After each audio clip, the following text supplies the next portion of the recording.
tragedy. I try not to lose what's left of me, but it's gone. Yeah, but we carry on, 'cause we are fine.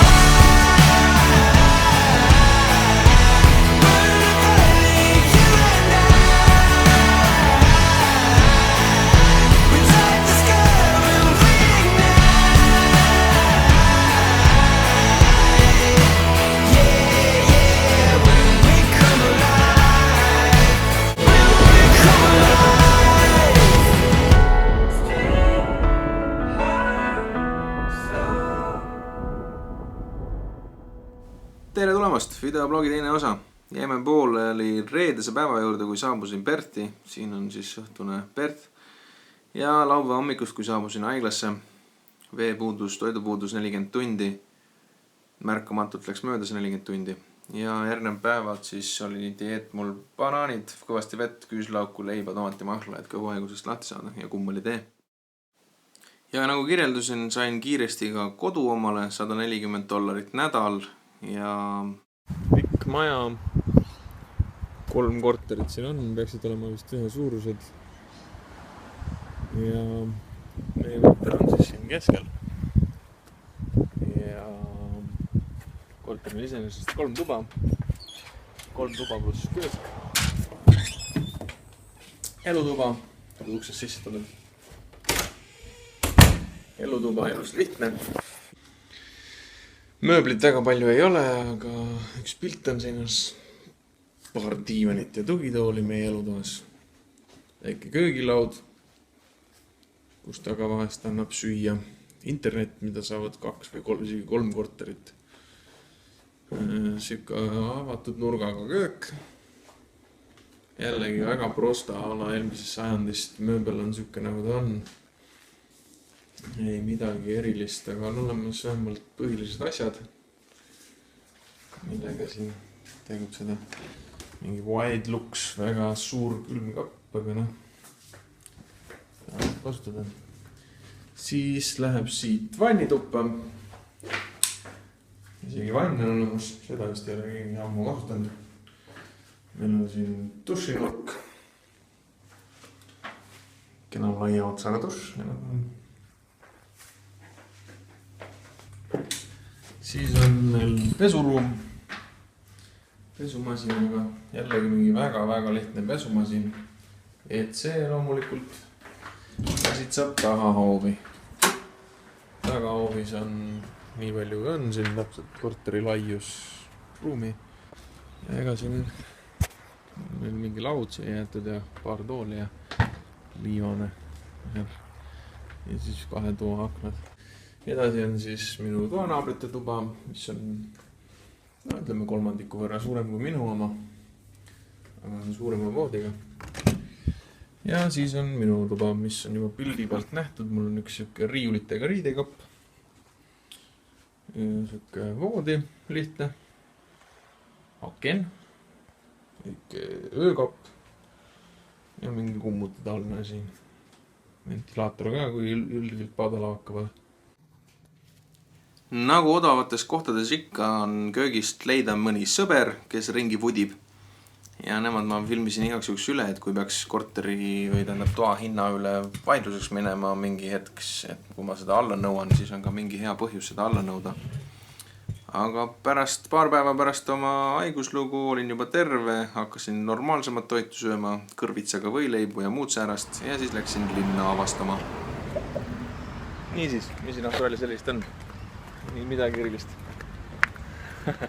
Lõhnab nagu kodus. Kuidagi männi ja liiva järel on. Veits on soem. Justkui nagu oleks veidi soem. Hea meel on selle üle, et saab kanda lühikese püksi ja plätisid. Muidu on üldiselt liiga palav.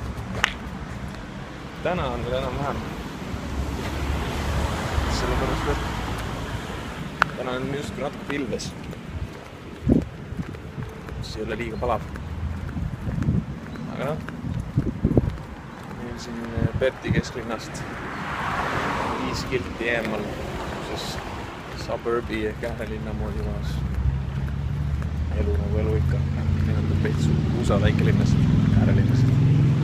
jah, Perth on tõepoolest nagu USA äärelinn, et ta on väga madal linn ja väga lai linn, ligi 1/3 Saaremaad. Ja siin on meie linnaosa kohalik relvapood, nagu USAski relvapoed. Ja sellised väiksed eeshoovid on siis majakestel, sellel konkreetsel siis eri taimi täis. Ning linnaosad, need, mida kutsutakse siis väikelinnadeks või linnaosadeks, näevad välja nagu USA westernites. Seekord siis lähen randa päikseloojangut vaatama. Tulin rongi pealt ja vaatan muidugi valele poole esimesena. Tuletasin kauptile peale. Tulin rongi pealt. Siuke tore naabruskond nagu siin on, lilledega nii edasi. Äärelinn. Majade ees ja ümber on ilusad, kasvanud ilusad lilled. Kõrval samuti, nagu siin näha on. Lähme kobistame randa välja ja siis vaatame, mis sealt näha on või mis sealt näha pole. Mulle tundub, et see siis on selline vähe selline rikkam rajoon nii-öelda, suburb nagu öeldakse, äärelinn. Et see, kus mina elan, on selline slummi moodi kant. Nagu siin näha on siis rohelised majaedised murud, ruumi rohkem olla, käia, näha, mängida lastel. Et minu näilis on umbes nii palju ainult seda maad ümber maja, kui siis aed ja seesama betoonist kõnnitee, mis me selle taga paistab. Et siin on seda mururahviga majade ees ja külje peal. Uuemaid, uhkemaid maju. Rohkem eramajad kui nii-öelda jagatud korteribuksid. Peaks ütlema, et tunne on juba väga jahe.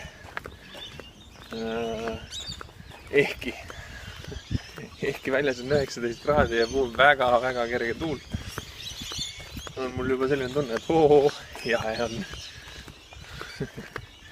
Võiks soojem olla. Nii kiiresti harjub inimene kõigega.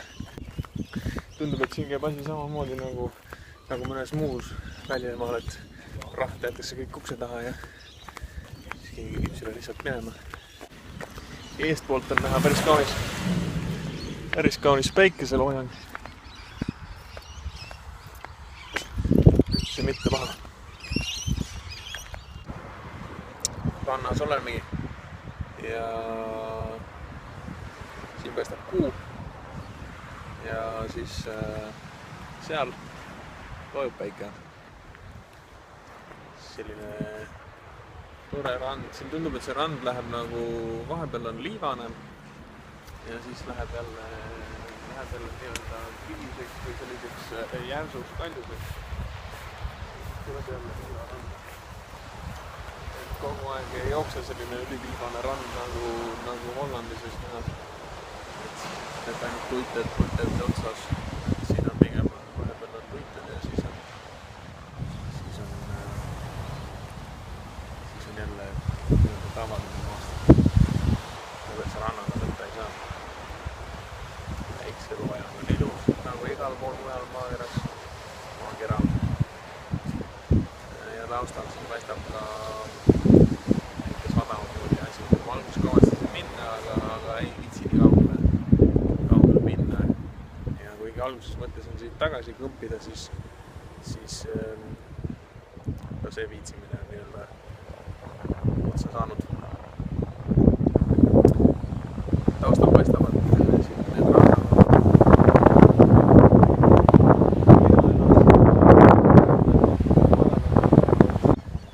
Siis siin on nagu näha vähem peenemad, paremad majad, korterid, elamud.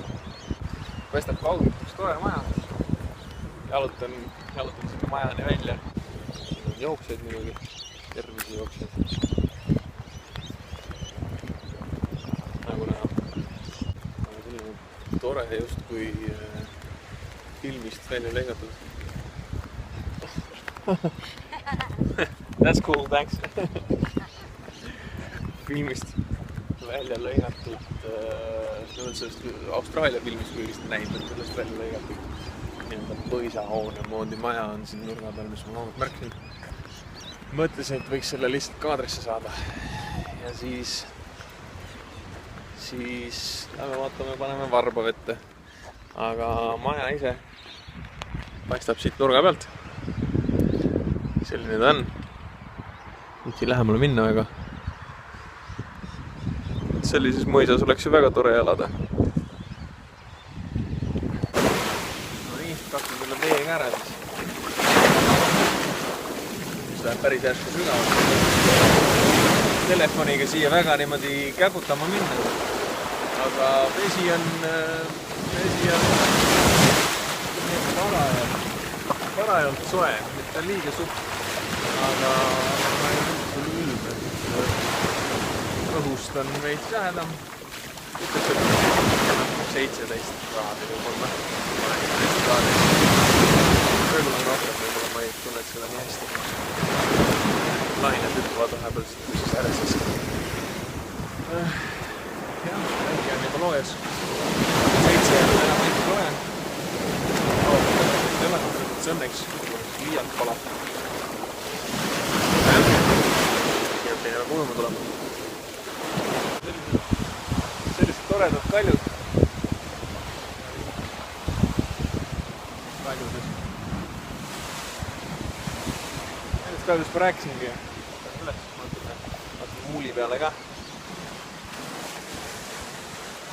Tõepoolest üritasin sinna muuli peale saada, ehkki ega väga enam mõtet sinna liikuda ei olnud, kuna tahtsin sealt väikse loengut filmida. Väikse loengud oli juba selleks ajaks toimunud, kui ma sinna jõudsin, see on enamasti panin kaamerasse mujale ja filmida midagi muud. Järgnevad osad tulevad juba pisut paremad, peaks ütlema. Mitte väga, aga siiski.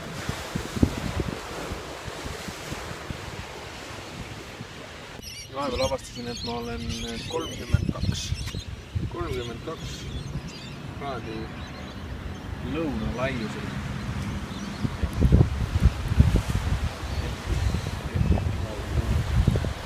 Aga vaatame seda surfukat tüüpi korraks ka. Midagi ta seal kaalutab.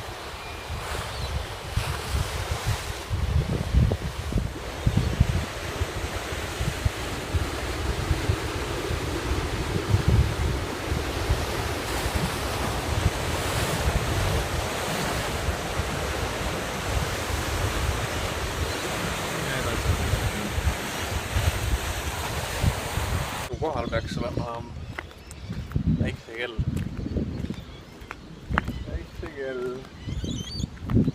Ma ei oska seda instruktsiooni praegu täpselt lugema.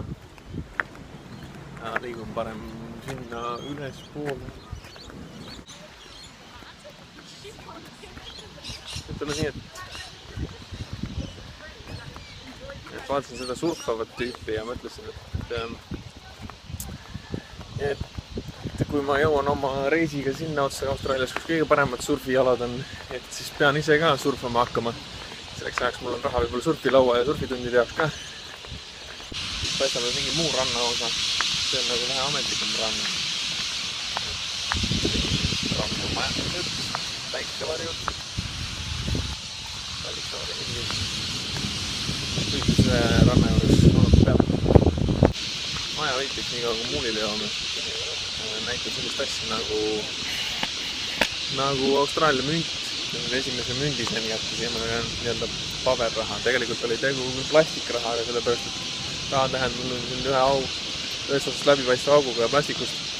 Aga münt on siis selline suhteliselt suur, kui sa võrdled minu sõrmega,